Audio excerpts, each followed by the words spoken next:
Hello and welcome back to Maine Policy Matters, the official podcast of the Margaret Chase Smith Policy Center at the University of Maine, where we discuss the policy matters that are most important to Maine's people and why Maine policy matters at the local, state, and national levels.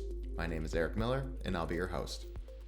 Before we get into today's episode, we'd like to let you know that this is the last episode of Season 4. Thank you so much for tuning in up until this point, and we are very pleased to say that there will be a Season 5, and it will begin on January 16th, 2024. We thank you for your continued support of Maine Policy Matters and look forward to bringing you more important policy matters discussions in the new year. Today, we'll be interviewing a few of the winners of UMaine's 2023 Student Symposium. The mission of the UMaine Student Symposium is to give graduate and undergraduate student researchers the opportunity to showcase their work, research, and creative activities to the greater community, fostering conversations and collaborations that will benefit the future of Maine and beyond. Join us as we talk with Mikayla Reynolds, Tamra Benson, Santiago Tijerina, and Caroline Paris about their winning research and the importance of supporting student researchers.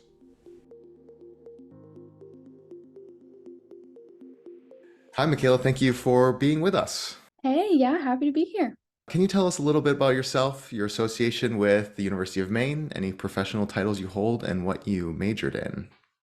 Yeah, sure. So I graduated last May as an independent first-generation student and earned my Bachelor's of Science in Business Administration with management and marketing majors. And now I am pursuing my MBA here at UMaine and am concentrating in sustainability and public and nonprofit management. Some other roles that I hold, I'm the lead peer coach for TRIO Student Support Services, which I get to kind of like work with other students on well-being, academic strategy, and personal finance. And also, I would love to say that I am the core organizer and one of the core organizers and the impact assessment director for Black Bear Mutual Aid Fund, which is also one of the folks who will be featured on the podcast, Tamra Benson, her project where we are kind of looking to redistribute funding to alleviate economic hardships within the UMaine community and build a culture of community care.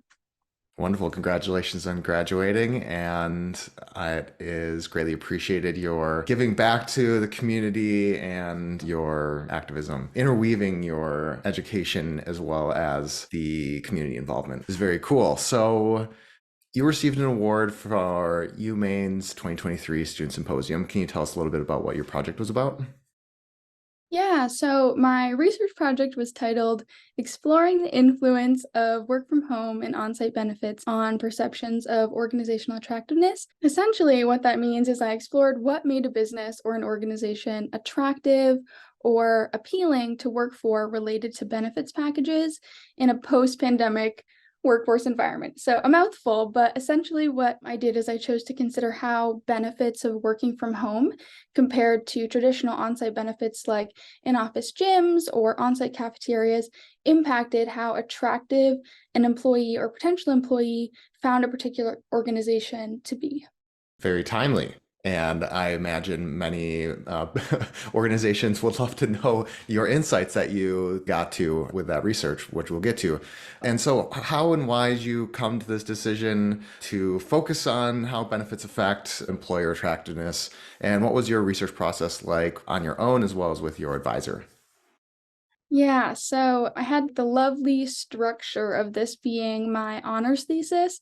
So it was something that I was thinking about for a while, and I knew I wanted to study something related to employees in organizations. And so actually, I had originally, even as a sophomore, been like, oh, I'm ambitious. I want to knock my honors thesis out like super early. And I had these like grand plans to just kind of get it over with and study what was really important to me kind of coming into college, which was mental health. And so I was actually more interested in looking at mental health programs for organizations related to their employees.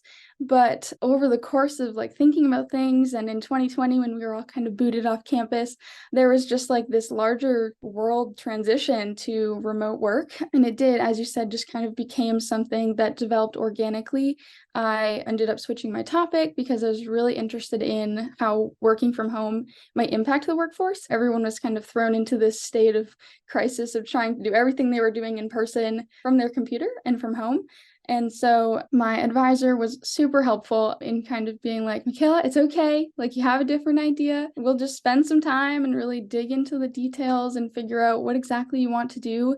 And he just reminded me that even though I was having a hard time with like that transition of topic, that I needed to do something I cared about a lot, and I needed to make sure that the project was actually manageable. And so he was so helpful and supportive. This is Dr. Billy Obenauer, who was my advisor, just encouraging me to like follow an organic path to something that made sense for me in the now, even though I was so disappointed that the work I had kind of put into a prior topic idea didn't really work out. But I love my project, and I'm glad that I landed where I did. I can tell you from firsthand experience that a research question often begets another research question, which begets another research question. So at some point, once you've had some experience in navigating that, you land on one that has some inertia, and dealing with COVID and work from home transition that underpins and helps energize. You literally couldn't escape your research question. You were doing it, living it. And so I can see how that helped facilitate completing the project, and led to some very interesting observations. And so, what kind of impact do you hope your project made to your field and the community of people that your research impacts? This is something like, thinking about my project, I really did want it to be something that was practical in implementation, something that made sense and could actually be used. And so, yeah, COVID really disrupted traditional workplace operations, and it just really did make everyone transition to this digital environment where the workplace was different. There were different kind of thoughts and feelings related to what people liked or didn't like about this new space, or what they missed or did not miss about their prior working environments. And so in the post-pandemic work environment, employees absolutely like did and do right now have the upper hand, especially for college educated individuals in the workplace. And so from a business perspective, as somebody who is trying to recruit talent for their organization, it's incredibly pertinent to know what benefits or what aspects of the organization or benefits packages would be most attractive to potential employees that they would want to hire. So related to my research and kind of the outcomes of my research, we found that organizations that offered work from home did have an increased attractiveness to organizations that didn't offer work from home. Looking ahead to the post-pandemic required digital workplace. And we also found that organizations that offered on-site benefits, just on-site benefits, did also have a higher attractiveness. We couldn't find any correlation related to whether any sort of significance related to whether if an organization offered both. There was no significance that it really increased the attractiveness of the organization, but for some organizations, for some potential employers, they found that working from home elevated the attractiveness of an organization. It was most important for this study for organizations to offer on-site benefits, because the folks who had taken our study actually were more interested in on-site benefits being offered, such as the cafeterias or on-site gyms. And so related to how this is like impactful, it really gives recruiters an understanding of what could be helpful. So the practical kind of conclusion is that on-site benefits are something that workers are looking for right now in organizations. We are working on a study too to kind of dig in a little bit more to the nuances of that. But yeah, those were my findings. Very interesting. So now that we are in 2023 and it's been a little while, and there's been a little bit of a return to office type of, I don't want to say initiative, but there's been a good number of companies and employees that are interested in getting people back into an office more often. And it seems like people are getting entrenched into whether they want to like really protect the work from home type of arrangement, which I work from home and I really enjoy it. But I also understand how people would, coming out of COVID and the isolation and getting back into connecting with people, and then having amenities to where maybe you took from your home, transitioning back into the office, like you had your gym, you might have been working out at home. And so it's like, well, I want to return to the office, but I don't want to go to a separate place to go to a third place to get my workout in. So I'm understanding where your findings kind of came from. It makes a lot of sense, and I'm curious how it's going to play out in upcoming years. So You mentioned your advisor before playing an integral role in getting your research across the finish line. In what ways did you feel like the university supported student research? Yeah, so I think university support of student research, particularly at the undergrad level, is so important. For one, I'm a big believer that students should be like encouraged to be curious and to explore their curiosity. And research is, of course, a great way to do that in an academic setting. And so having programs and explicit opportunities for students to get involved in research is something that I'm a huge proponent of. I was lucky and fortunate enough to have the context of my honors thesis to support me in this. There was like a class dedicated to thinking about research a little bit from the honors college. There was also, I applied for a Center for Undergraduate Research grant, which definitely made it financially feasible for me to kind of move forward with my research. And I was able to pay my participants, which is super important for data collection and integrity. And I also was given a scholarship through the Honors College in order to do my thesis research, and had Dr. Stefano Tijerina was an excellent supporter in my research. He is kind of the liaison between the Maine Business School and the Honors College in terms of working with students on their honors thesis. And from year one, I worked with him just kind of talking about my honors thesis project in all of its crazy forms and ideas, and him just kind of talking through with me different problem solving ways or different best practices. All of those folks were super instrumental. And of course, Dr. Obenauer was incredible. He really did kind of take me on and all of my chaos and just be like, here, it's okay, Mikayla, like we got this, like you're gonna do good work. I'm gonna help you do good work, and we're gonna do this. So he and I are actually working on publication, and as I mentioned, like study too. So we're continuing the project, and he's been absolutely great.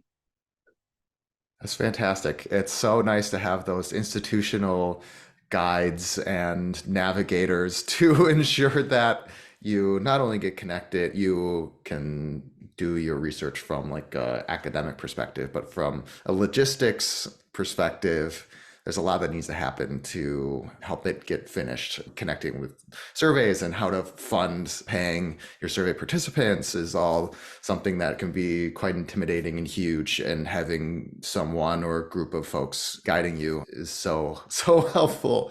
So you are continuing your research, which is fantastic. Can't wait to hear about it. Maybe we'll have you back on the podcast. So how has this experience dovetailed into your MBA and what you'd like to do afterwards? Yeah, so I like research. I like asking questions. I like digging into things. And really, as I mentioned before, I like helpful information. So I like collecting data in a way that it can actually be like well utilized and help with decision making and kind of steer progress or generate impact, right? So my experience taught me a lot about not only in the academic context of research, like navigating IRBs or understanding existing literature related to the topic that you're studying, but also, yeah, navigating platforms like Prolific, where you're trying to get participants to take your survey. But I also learned a lot about narrowing the scope of my project, right? Soft skills related to adapting to challenges or problem solving, working with my committee, taking feedback, integrating feedback, and communicating my ideas, right? Like I did, I don't know what it ended up being, 50 something page written thesis, presented at the symposium, did my honors defense. All of that is going to be so helpful in my professional career. And also, it really did kind of tell me that I can do research in an academic setting. So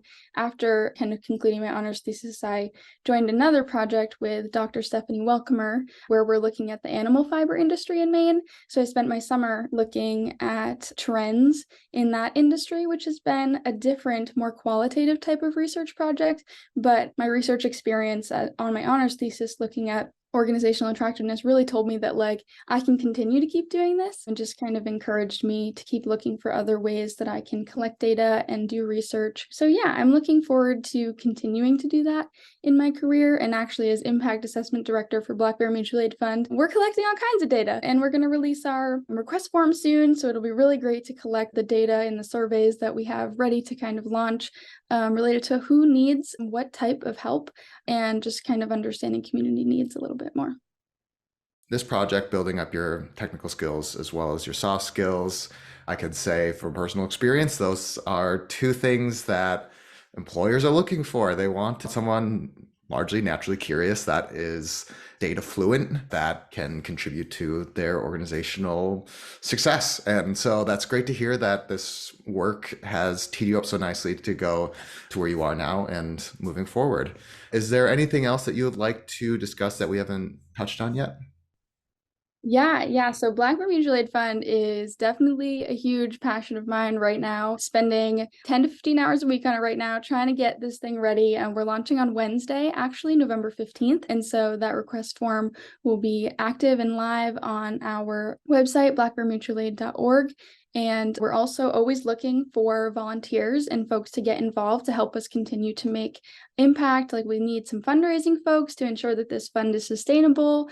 We need folks to kind of help us with keeping our website up to date, all of those things. So we are looking for folks to help, and our community needs it. So answer the call and come join us. Wonderful. We will put a link to the website in the description of this episode. And thank you so much for joining us today, Mikayla. Yeah, thank you for having me.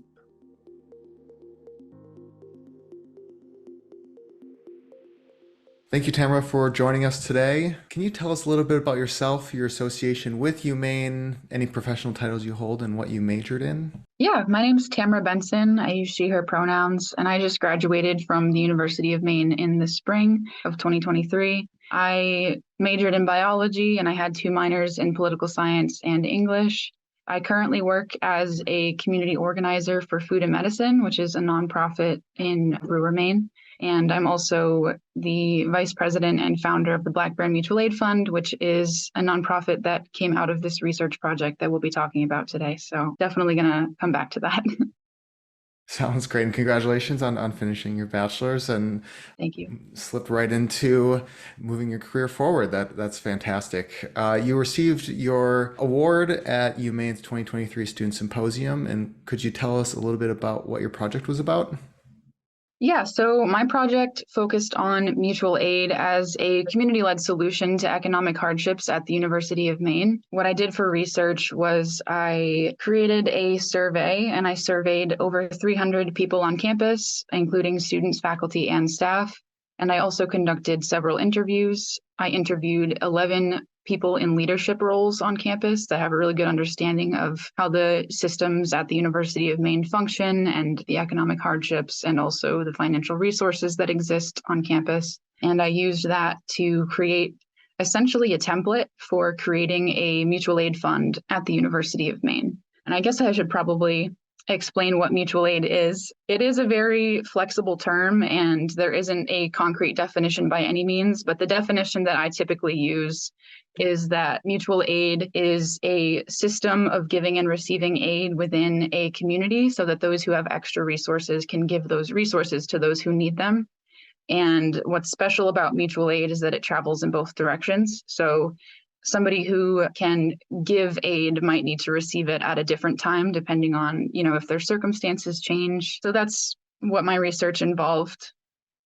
Excellent. Thank you for defining mutual aid. Stuff like that varies context to context, and so it's important to lay that groundwork. So how did you come to the decision to study and create the survey? And would you mind describing that relationship you had with your advisor in developing this research project? Yeah, so this is actually not I did this research for my honors thesis, and this was not my original honors thesis plan. I was going to do a project on fossil fuel divestment because the university recently divested from fossil fuels, which is really exciting. But I know a lot of people on campus, specifically students, who are facing a lot of financial insecurity, and that tends to show up in the form of food insecurity and housing insecurity. And I have personally experienced those things as well. And I understand that even though the University of Maine does have a lot of resources available to people, and they do alleviate a lot of economic hardships, they also come with a lot of barriers, and they're not available to everyone. So I started learning about mutual aid and mutual aid funds as a way to combat those systemic failures. I started thinking to myself, why don't we have a mutual aid fund at the University of Maine? Because there are mutual aid funds at several other college campuses, and they're doing great work at alleviating economic hardships for students. And so I started doing a little bit of digging, and I figured out that it was going to be a lot of work, and every campus is very different. So we would have to do a lot of research into what the best structure would be for a mutual aid fund, specifically at the University of Maine, in order to create something that was effective. And so I emailed my advisor kind of in a panic, and I told him, hey, is it okay if we completely change our project to researching mutual aid funds? And I think he was a little hesitant at first, but he was also really excited about the project. So we were both really excited to get started on figuring out what the best structure for a mutual aid fund at the University of Maine would be. My academic advisor for this project was Dr. Robert Glover, because I am no longer a student at the University of Maine. He is a professor in the Honors College and also the Political Science Department. And quite honestly, he was a rock for me through the entire process. He helped me through so much in this project, and I absolutely could not have done it without him. Very, very thankful for his guidance and his help in completing this research project, and also his support through creating the mutual aid fund after the research project.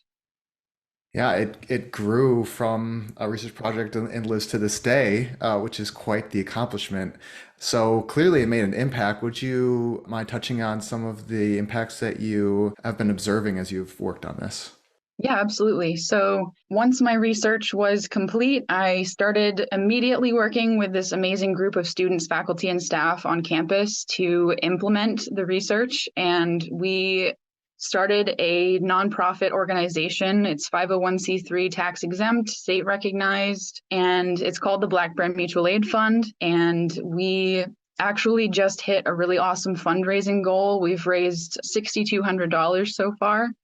And our goals as an organization are to not only alleviate economic hardships for students, faculty, and staff at the University of Maine, but also to build a culture of community care. Because a lot of the financial resources that exist on campus, they don't really make people feel supported, even though they do provide economic relief. There's something really special about receiving financial assistance from your peers rather than people who are in positions of power.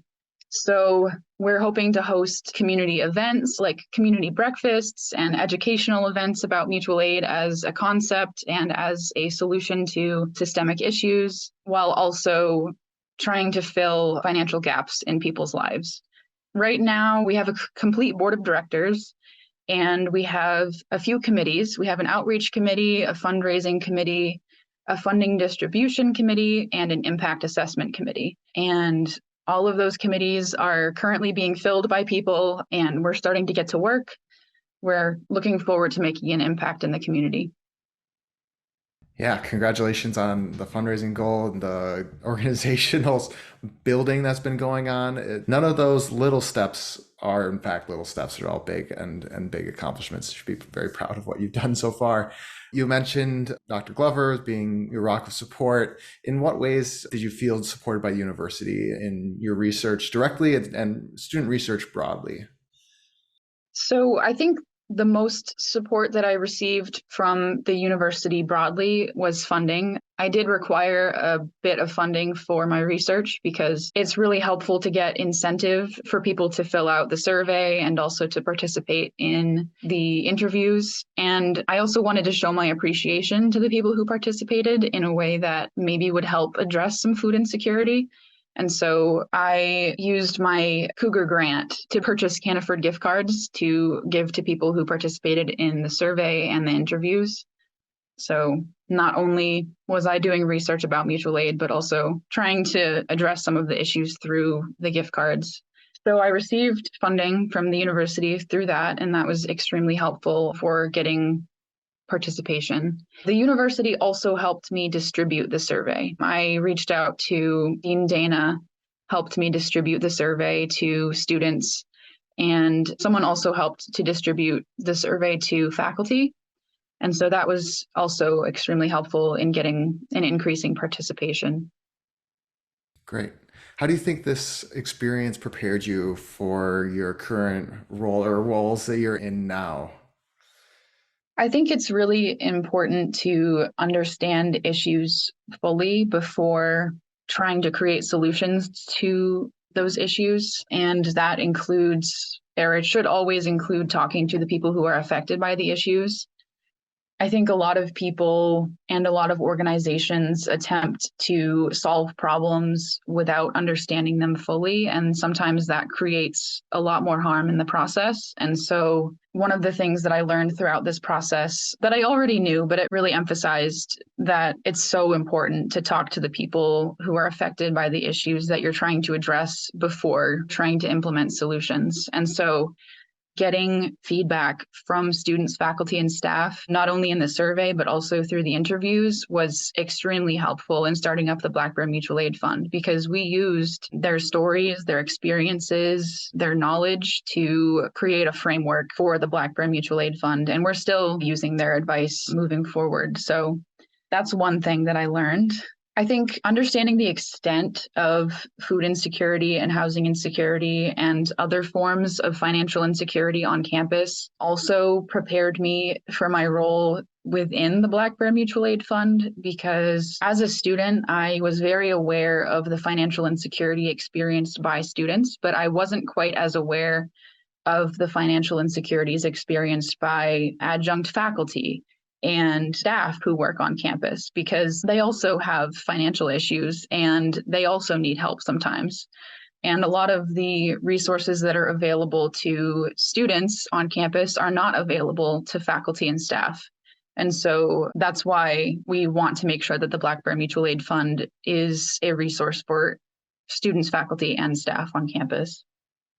Incorporating all of the little things that you learned along the way and things that surprised you and how shaping your approach to a problem in the future is a very valuable lesson to learn in future professional settings. I know that's happened to me for sure. So is there anything else that you would like to discuss or elaborate on some of your other work that we haven't touched on yet? I would like to note that the Black Bear Mutual Aid Fund does have a website. It's just blackbearmutualaid.org. So it's pretty easy to find. And on our website, you can find how to donate. You can also sign up for our newsletter from our website. And you can also find us on Instagram if you're interested in following us and the work that we're doing in the community. And we also have an email. We have a Gmail account. It's blackbearmutualaid@gmail.com. So if anyone is interested in volunteering or joining us, we have general meetings every Friday morning at 10 a.m. in Boudreaux Hall. It used to be North Stevens on campus in the International Relations Lounge is what it's called. It's Boudreaux Hall 117. Another thing that actually might be fun to note is that the award that I received for this research actually was put directly into the Mutual Aid Fund. So the university kind of helped the Mutual Aid Fund in that way. So great. And we can put a link to your website in the show description as well to help facilitate the traffic. So thank you very much, Tamra, for discussing your work with us today, and congratulations on the success of it, not only getting the award, but turning into something bigger. We are very proud to highlight stuff like this from our UMaine community. So thank you for joining today. Thank you.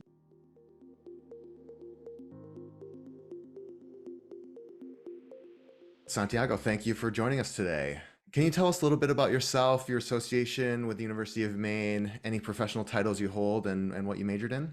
Yeah, so I graduated from the University of Maine in the spring of 2023, and I studied international affairs, economics, and French. And I graduated from the Honors College. And so the Honors College, we have this thing called honors thesis. It's a very profound project for all seniors to take on, but there are two tracks to it. There's a traditional track and then a creative track. And so I went for the creative track, and I decided to do a documentary short film. And then that's what led me pretty much to where I am right now, which is in Portland, Maine. And I work for a movie studio in the Old Port called UMaine Studios, and I wear many hats there. So I don't know what professional title I would give, but yeah, it's exciting. Awesome. Congratulations on finishing school. And that sounds like a pretty big project you took on. So, and obviously it was critically acclaimed in that you won an award for it. And so at the UMaine 2023 Student Symposium, would you mind kind of peeling back the goal of the film, what you wanted to communicate? Yeah. So, it's a really long story, but It started my junior year. So, like I said, I studied international affairs and economics. I was in an economics class. I believe it was taught by Dr. Timothy Waring. The class was about sustainability, environmental practices, and we had to do service learning projects as students in the class as sort of our final project. And there were so many projects to choose from. And the great thing is that they were all locally based. One of them was sort of doing research to add to the petition to sort of shut down Nine Dragons paper mill in Old Town. So they did a lot of research on the effects it had on the water, the effects it had on the community. The project that I was most interested in was about fossil fuel divestment at UMaine. If you're not familiar, fossil fuel divestment is essentially the act of institutions taking their money out of the fossil fuel industry and putting it into more ethical shares. So for the most part, renewable energy shares. And so fossil fuel divestment is a pretty recent development, and it's global too. So it's not just here in the US. The most interesting thing about it was that sovereign wealth funds. So I'm not sure if you're familiar, but sovereign wealth funds, they're essentially these giant institutions that hold pensions and shares for their nations. To me, the most interesting thing was that the most wealthy sovereign wealth fund was the Norwegian Sovereign Wealth Fund. And in the 80s and 90s, it was coined the oil fund because it was the sovereign wealth fund that was most well known for investing in oil early on. That's how they got their nickname, their notoriety, and that's how they became the wealthiest sovereign wealth fund in the world, Norway. And then after that, you have a lot of Middle Eastern sovereign wealth funds like the Saudi Fund, the Public Investment Fund in Saudi Arabia, which also gained a lot of wealth because of early investments in oil. And so I was really interested in that as an economist, studying investment, it's something that I've always been interested in. The fact that these sovereign wealth funds that were the wealthiest and named and gained their wealth and became popular because they were investing in oil were now selling off all those funds in oil. They were now reinvesting. So they were divesting from oil and now reinvesting in fossil-free funds, which, shocked me. I was like, personally, this was put all your money in renewable energy mutual funds because that's where all these big institutions are putting their money in now, and they're taking it away from oil. Absolutely, absolutely. And so it feeds into the next question. You're at the global scale, international affairs and economics, and so you're focusing on Maine specifically and qualitative research methods. So how did you translate that global scale into local scale? Yeah. So, I was first interested in these big institutions divesting from fossil fuels and reinvesting in fossil-free funds. And I saw that this was a global phenomenon and that most interestingly, this was a trend that was happening in universities. And I was wondering, that's quite interesting. Why are universities around the world acting like big banks? Why are they acting like sovereign wealth funds? A straight answer would be is because they have a lot of money. They have millions of dollars in their pension funds. They have lots of investments that they're holding on to. And so it would be in their best interest to act on the same principles that these larger sovereign wealth funds are acting on, which is divesting from oil and reinvesting in fossil-free funds. And so that's what a lot of universities did. But universities don't move as quickly as banks do, as sovereign wealth funds do. So, I wanted to dig into that. And I found out that at the core of this movement, where universities around the world were divesting from fossil fuels, it was in part led by student activism. And so, student activists weren't necessarily pushing for universities to divest from oil and reinvest in fossil-free funds because of the profitability. But in fact, they use that argument to sort of convince them that this is a logical choice. This is a great financial decision for the well-being of the institution, but also it acts against oil companies and it acts in favor of renewable energy companies. So it's a situation where money talks. Money that's being invested in the oil industry is now being transferred into the renewable energy industry. And so it has a direct impact. I guess the big picture is that I was really interested in exploring why universities were acting in the same way that these big institutions were acting in. The core answer was that students were behind this movement. They were aware of how solutions can be applied directly to solving the climate crisis. Yeah. Did you go to specific events or did you interview active students in this movement on their own for the film? So I had the idea initially, and there were a few other ideas bouncing around in my head, but I sort of went for the most immediate idea, which was a story that brought to the surface topics like climate change, student activism, fossil fuel divestment here at the University of Maine. So they were very present ideas. People could relate to them. It also brought together the phenomenon of student activism in the 60s and 70s and linked it to today, which I thought would also be relatable to audiences. So for the film, for any film, you need a subject. And I interviewed around 5 students, and 2 of them made the final cut just because of editing decisions. They weren't able to make it in the final cut. But I included 2 students in the final cut, and then I included a local community leader, a local politician, and distinguished Maine professor. And each of them had some involvement with the student organization, Divest UMS, which is now known as the University of Maine Climate Action Student Organization. And so I was trying to find subjects who could speak to the big topic of fossil fuel divestment, break it down for audiences, and then include the student voices, the student leaders. And so I included a couple of the core organizers for the group in the past few years, and they spoke a lot to how they got from point A to point B. In other words, how they started as a grassroots student organization and then how they got their mission across and achieved their objectives, because it was a success story. So that was the other part that I was trying to sort of highlight, was that this is a success story and it sort of proves that the fossil fuel divestment movement should be implemented across all universities because of, the immediate impacts it has on resolving the climate crisis through wise and ethical investments that take money out of the oil industry and put it in the renewable energy industry. That's great. Your project took a lot of work to do. What was your intended impact, and how do you feel contributed to other students can emulate that type of project with whatever subject matter they're interested in, but qualitative research and short filmmaking?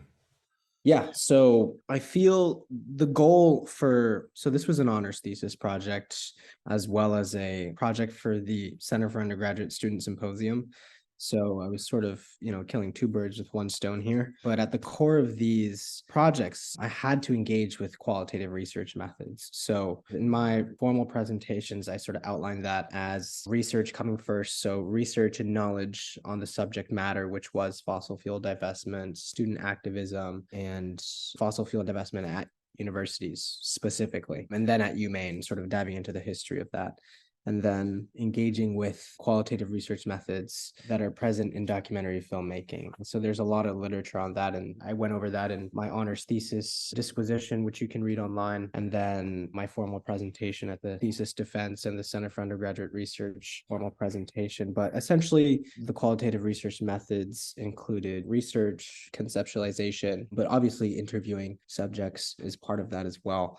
I would say, big picture, the message I was trying to get across was that this is a very immediate solution to climate change. It's a very practical one where money talks. And like we've been talking about, taking money out of the oil industry, putting into renewable energy industry. And I was also trying to sort of highlight that students, especially in this generation where, climate change is so immediate, students are making a real difference here at the University of Maine and obviously all over the world. But I was trying to center the story here at University of Maine because that's where I had, access to subjects to interview. I was part of that story myself as a member of the group. And so it was a film that was used for many different things. The main idea of the film was centering community here at the University of Maine, centering the idea of student activism, fighting against climate change, providing tangible solutions to climate change at a local scale that had a global impact. Yeah, speaking of University of Maine and community building, how do you feel the university supported your research and student research writ large?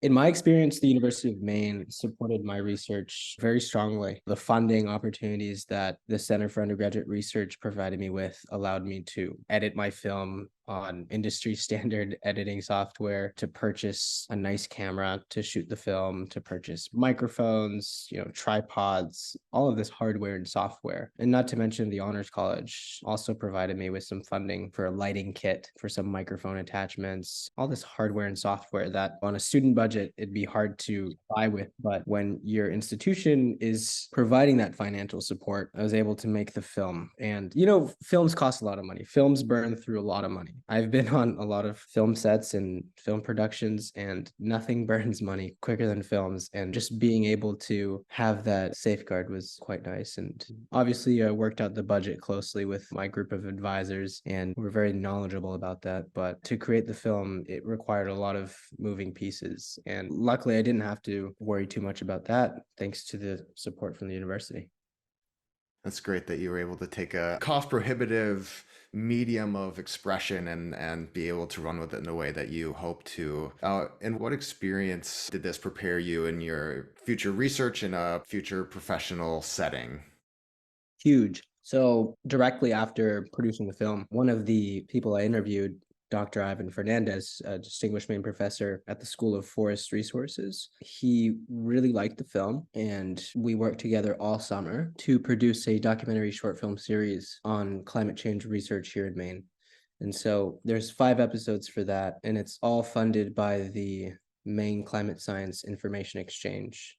And I was able to present that at a symposium in Belfast in August, which was sponsored mainly by the Maine Aquaculture Association. And so one thing led to another, and I was able to engage more closely with climate change research and tell stories related to climate change research. I've never thought that climate change research, documentary short films would be such a big part of my life this past year, but it turned out to be that way, which was really great. And obviously very immediate, very important research is being done, but nothing translates that as much as visual storytelling. It's so engaging, it's so inspiring, and it's so accessible. And so we worked with several institutions across the state of Maine to highlight their climate change research initiatives. Obviously, University of Maine, College of the Atlantic, Bates College, Maine Farmland Trust, and a couple of others, Greater Portland Council of Government, the Gulf of Maine Research Institute, and the Darling Marine Center. So yeah, it was pretty neat that I was able to get an opportunity directly after producing this film and sticking to that field of climate change. Yeah, it gave me some experience as a independent documentary filmmaker, because I used that film to apply to where I'm going to school now, which is in Portland at the Salt Institute for Documentary Studies, where my focus as a storyteller has evolved from just telling stories about climate change, but still focusing on social, economic issues, primarily in Maine, and sort of using visual storytelling as a catalyst for change, which is a phrase that I have said so many times, so many interviews and so many written proposals and so many funding grants. But it's true, I think visual storytelling has a real immediate impact, and it's a very accessible medium. And so as long as the idea is there, it can happen. You built up quite the portfolio then. That's great. Yeah, it was my first film too, which was really cool. I've always loved making travel movies and little clips here and there, but I saw that honors college thesis as an opportunity to really dive into something that I was deeply passionate about. Well, as we close out here, congratulations on your success so far and looking forward to seeing one of your works on the big screen someday. In conclusion, do you have any closing remarks for us?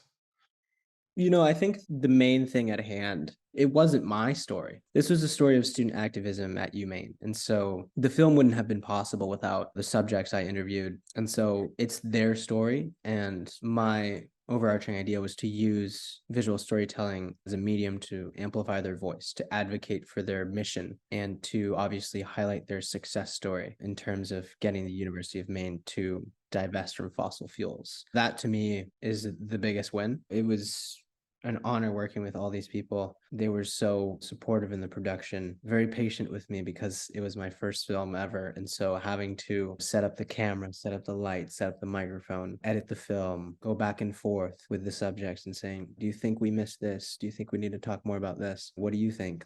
Collaboration is the secret to filmmaking. And I think that that was the most important thing that gave this film its success and gave this film character. It's a positive story. And to me, that's what I hope to continue doing as a documentary filmmaker in the future. That's excellent. Thank you for joining us today. Congratulations again on your award at the Student Symposium and your current enrollment at the documentary school, and looking forward to what you do in the future. And so thanks again for joining us. Excellent. Thank you so much for having me.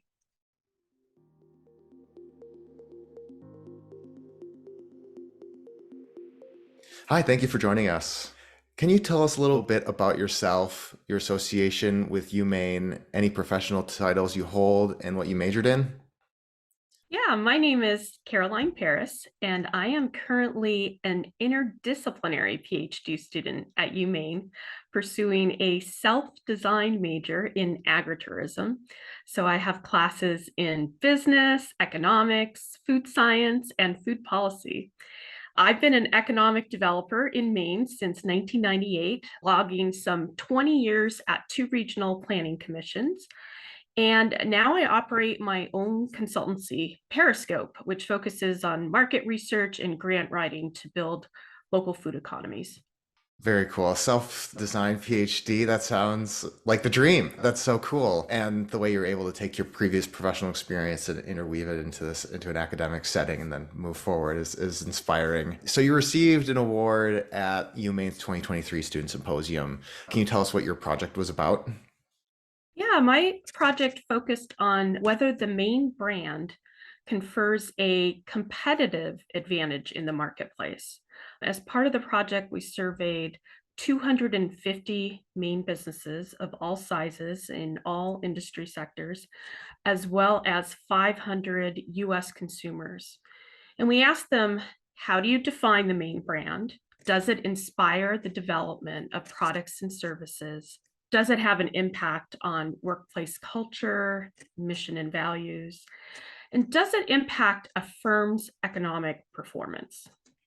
That's fascinating. Something that I've seen in my own just casual observation is that sense of like place in marketing, like state outlines or what have you.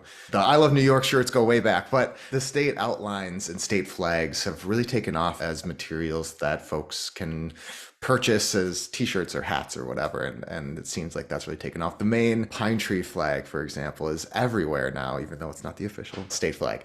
So why and how did you come to the decision to focus on the Maine brand as a competitive business advantage? And what was the research process like, both on your own and with your advisor?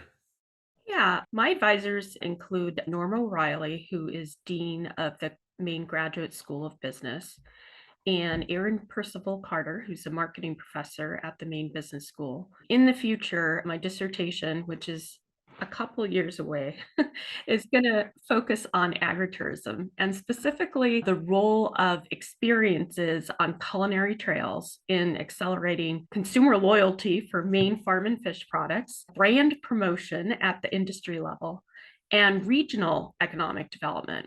So in doing a literature review on specifically on the brand component, we realized that there was just no seminal piece of research on the Maine brand. Even, going back to the days of Thoreau in the Maine woods, to the Quality of Place Council in Maine in the 2000s, or today, Live Work Maine. So we decided to try and fill that gap in terms of defining the Maine brand from the perspective of consumers and businesses. So you allude to this a little bit in your answer there. What impact do you hope to have with this as a seminal contribution to the literature? It's kind of clear what the impact is, but the impact that your project and in the field of specifically, and how the community of people that your research may impact.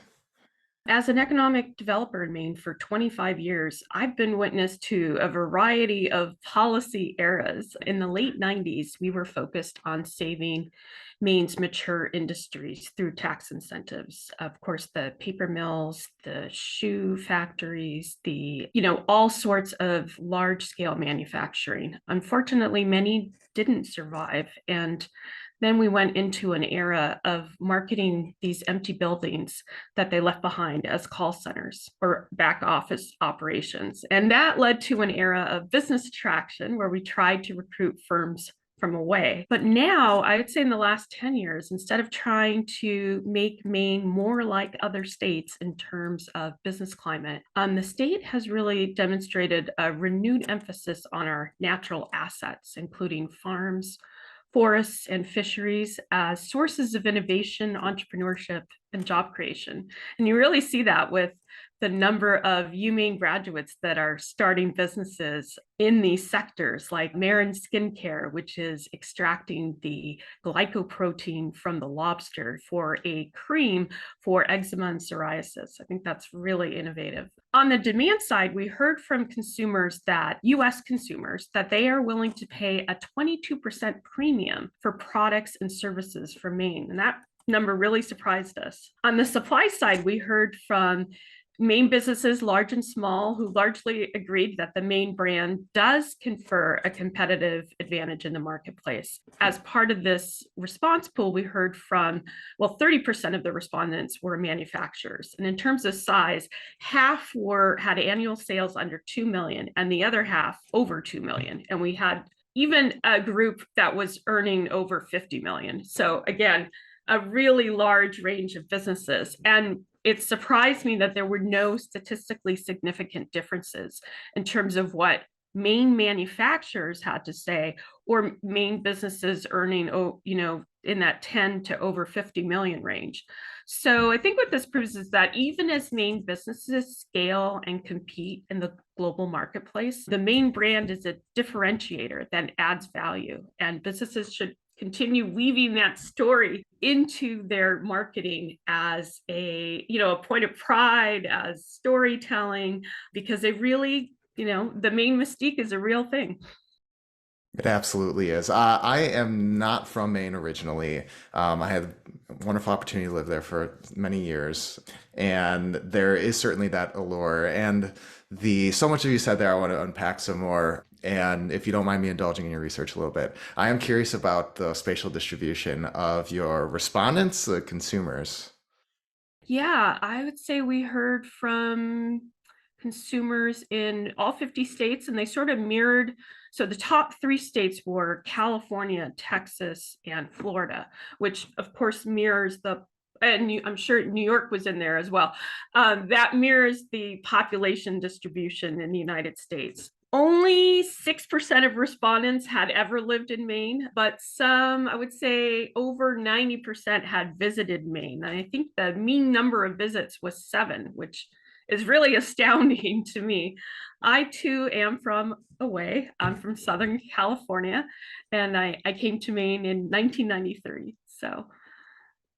Wow, that's so fascinating that people from all over the United States have this idea of what Maine is and what it produces and what it has to offer, both natural assets in the state as well as the products and services it export outside of there.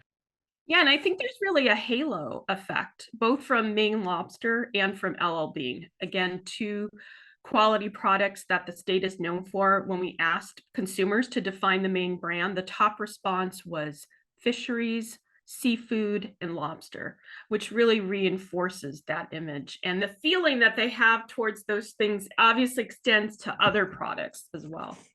Yeah, fascinating. And it completely makes sense. And this project was quite the endeavor. Any PhD is quite the endeavor.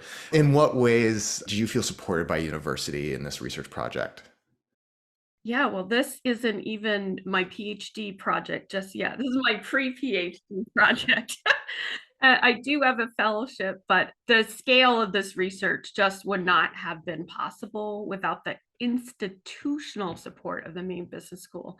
We engaged several partners in this effort, including Maine Biz, which blasted out the survey to their, I want to say, 9,000, 12,000 subscribers.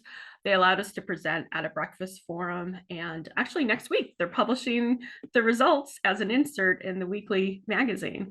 We also partnered with the Cutler Institute at USM, which conducted follow-up phone calls with hundreds of business leaders. I put together the list, but they actually did the follow-up calls, which was amazing because they helped us double our initial response rate. But partnerships do cost money, and that would have been out of the question if I were doing this on my own as a student. But then there's also the issue of gravitas, using the department's brand to leverage responses versus me, Caroline Paris, doing this alone as a student. That's amazing to hear. I'm glad that it's worked out for you, and anything to increase the response rate. How do you think this experience, you had quite a bit of experience going into this project, but how do you believe this experience is facilitating future research and professional development? Yeah, well, I'm really going to date myself here, but I have been a working professional for over 30 years. But until 2022, the last time I had taken statistics was in the pre-internet era, before Excel, when we had to hand draw our graphs. But in the last year, I've taken several stats heavy courses that provide me with a toolbox that I've been able to apply directly into my consulting practice. I just take everything I learn and I take it and I use it in my consulting work as well. So the toolbox includes, of course, a basic understanding of research design, including qualitative and quantitative. I don't know how I faked being an economist for 20 years when I was a regional planner, but I had to play that role, even though I had no hard courses in either qualitative or quantitative research. And then, of course, through the Maine Business School, I've now used analytic tools beyond Excel, including SPSS and JMP and Qualtrics, and of course, also access to visualization software to really help tell the story, like Tableau. So all of those hard and soft skills have been amazing to have that background versus what I used to do as a planner, which was read lots of methodologies and then reverse engineer them. Yeah, it's amazing how far technology has come, especially in the visualization creation. It's truly incredible what is capable now to us less maybe graphically design intuitive. Maybe I don't want to loop you in with that, but that's how I feel in my work as a research associate. But that's fantastic to hear that you had such support and you're gaining so much after being already working for a little while and as you move forward with your career. Is there anything else you'd like to discuss regarding your project that we haven't touched on yet? Well, I do want to put in a plug for the interdisciplinary option at UMaine. They have it both at the master's level and the PhD level. And I understand that there are 85 students in the program, and we don't know each other. I just meet them randomly, right? Because if we have a sponsor, it's not one department, it's various departments. So in my case, it's the Maine Business School, but I am the only PhD student in the Maine Business School. But this interdisciplinary option really allowed me to stay in Maine for a PhD instead of moving to another state, and I had considered Vermont or Massachusetts.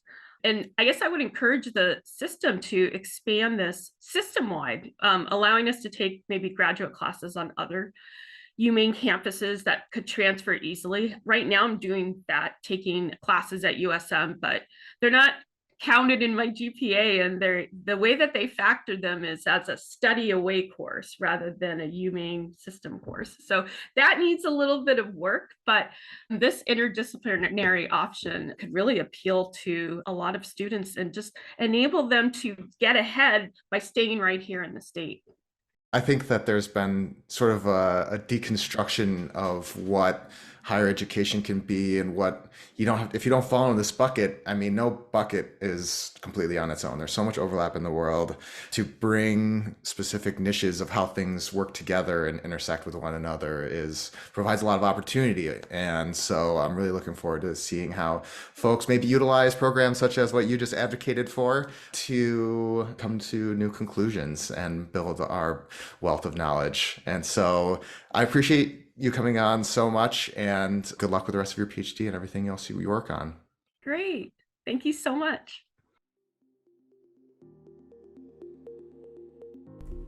That will conclude this episode of Maine Policy Matters. Thank you all for joining us today. This is Eric Miller, and I'll see you in January for Season 5. Our team is made up of Barbara Harity and Joyce Rummery, co-editors of Maine Policy Review. Jonathan Rubin directs the Policy Center. Thanks to Faculty Associate Katie Swaha, Professional Writing Consultant, Maine Policy Matters intern Nicole LeBlanc, and podcast producer and writer Jason Heim. Our website can be found in the description of this episode, along with all materials referenced in this episode, a full transcript, and social media links. Remember to follow the Margaret Chase Smith Policy Center on Facebook, Instagram, and Threads, and drop us a direct message to express your support, provide feedback, or let us know what Maine policy matters to you. Check out mcslibrary.org to learn more about Margaret Chase Smith, the library and museum, and education and public policy.